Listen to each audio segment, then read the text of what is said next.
Class 10th में 94% और class 11th में आई थिंक 50 या 60%। और ये जो है थंबनेल का टॉपिक नहीं है बच्चों, ये मेरी असल जिंदगी की कहानी है। मेरे साथ एग्जैक्टली ऐसे ही हुआ था। जो बच्चा क्लास 10 तक टॉपर रहे और क्लास 11th में आकर अचानक से मार्क्स ड्रॉप हो जाए तो लोगों की एक्सपेक्टेशंस और लोगों की नजरें अचानक से बदल जाती है आपको लेकर। चाहे वो माँ बाप के हो, चाहे वो टीचर्स के हो, चाहे वो आपके दोस्तों के हो, चाहे वो आपके खुद के परसेप्शन आपके अगेंस्ट हो। And let me tell you, मेरी कहानी के थ्रू ये कि कितना नॉर्मल है। तो let me get started guys. Before that, this is Abhishek, master teacher of physics at Vedantu. कैसे चल रही है जिंदगी, कैसे हो मेरे शेरों शेरियों जो बच्चे 11th में जा चुके हैं। I completely understand you, I completely relate with you, क्योंकि मैं इस क्या कहते हैं, इस रास्ते से गुजर चुका हूं पहले, है ना। तो मैं चाहता हूं कि आप इस बात को पूरे ध्यान से सुने और मुझे बस 2 मिनट का वक्त दीजिए। जब मैंने 10th में 94% कमाया था, उसके बाद जब मैं क्लास 11th में पहुंचा, 11th में पहुंचते साथ 2-3 चीजें होती हैं। पहला यह होता है कि आपके अंदर डिस्ट्रैक्शंस भरपूर भर जाती हैं, क्योंकि आपकी उम्र एक स्टेप ऐसे जोन में आती है जो डिस्ट्रैक्शंस को अपनी तरफ और खींचती है और आप खींचे चले जाते भी, है ना। तो पहला पॉइंट डिस्ट्रैक्शन का ऐसे होता है। और अब इस टाइम पे तो डिस्ट्रैक्शन की इतनी सारी चीजें हैं कि आप पूछो ना। मेरे वक्त तो फिर डिस्ट्रैक्शन इतना ज्यादा नहीं था, क्योंकि भाई डिस्ट्रैक्ट होने की सिर्फ एक ही चीज हुआ करती थी, मोबाइल फोन सोशल मीडिया से ज्यादा हुआ नहीं करता था। सिर्फ एक ही चीज हुआ करती थी, जो समझ सकते हो क्या होगा। लेकिन अभी डिस्ट्रैक्शंस का बड़ा हुआ होता है और हमारे अंदर मेंटालिटी भी होती है कि भाई 10th तो अभी पास ही हुआ, इतना बड़ा बोर्ड निकल गया भाई और इतने अच्छे मार्क्स आ गए, अभी तो चिल करने का वक्त है। और वो चिल की वजह से थोड़ा सा ज्यादा हो जाने की वजह से फिर आपकी जिंदगी थोड़ी प्रॉब्लम है आती है 11th ग्रेड में, जो आपके 12th के लिए बहुत इंपॉर्टेंट है और आपके आने वाले पढ़ाई के लिए बहुत इंपॉर्टेंट है। तो मेरे साथ एग्जैक्टली ऐसा हुआ था और मैं इस रास्ते से गुजर कर निकल चुका हूं। मैंने पूरा 11th अपना बर्बाद किया, 12th में जाकर ही मैं सीरियस हुआ था। 12th में जाकर मैंने पढ़ाई करनी शुरू की थी और मैंने कर दिया था और इस मुकाम किया था कि आज मैं आपके सामने यहाँ पे खड़े होकर आपके सामने आप लोगों के लिए वीडियो बना सकता हूँ, ताकि आप वो गलती ना करो जो मैंने की है। लेकिन गलती अगर कर भी दो तो हमेशा अपने अंदर ये भरोसा रखना कि भाई तुम फेल होगे जिंदगी में। पॉइंट नंबर 2, डिस्ट्रैक्शन कर दिया हमने।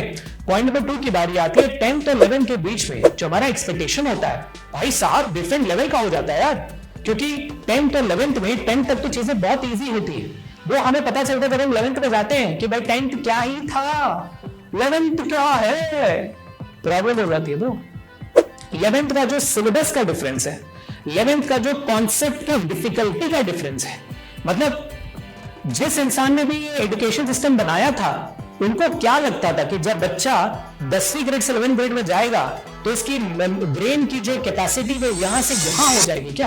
क्या लगता था भाई, बच्चा 1 साल उम्र का बड़ा हुआ है, 20 साल उम्र का बड़ा नहीं हुआ है, और ऊपर से ब्रेन का जो ग्रोथ है वो तो कब का रुक चुका है ब्रो। अभी क्या करोगे जिंदगी में, है कि नहीं। तो वो एक्सपेक्टेशन मिसमैच है जिसकी वजह से और प्रॉब्लम होती है। फिर आप गिव अप कर देते हो, अरे हो ही नहीं रहा तो और क्या करना, देखिए क्या होता है। ये जोन में आ जाता है और मैं यही जोन में आया था, very honest with you guys. और नंबर फिर 3 बात आती है, वो कहते हैं कि भाई अगर किसी चीज पे कंसिस्टेंटली करते रहोगे आप तो बहुत आगे जाओगे। बिल्कुल सही कहते हैं।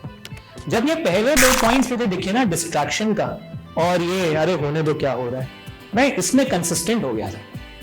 कंसिस्टेंसी मुझे किसी और में लानी थी, मैं इसमें कंसिस्टेंट हो गया था। हाँ, अब तो मैं बिल्कुल ध्यान नहीं देता 11th में, और उसके बाद तो डिस्ट्रैक्शन पे डिस्ट्रैक्शन दे ब्रो। तो हुआ क्या, कंसिस्टेंट हम किसी और चीज में हो गए। क्यों? क्योंकि हमें यहां पर किसी ना किसी तरह की खुशी मिलती थी, डोपामिन इफेक्ट मिलता था, रेबल मोड में आ गए थे हम कि भाई हाँ अरे हम तो सोसाइटी के अगेंस्ट है, वो रेबल वाला बागी क्रिएट हो गया था अंदर से। और ये होता है बच्चों। और बस ऐसे ही मैं आपको इस वीडियो को बस यही बताना चाहता था कि कितना नॉर्मल है।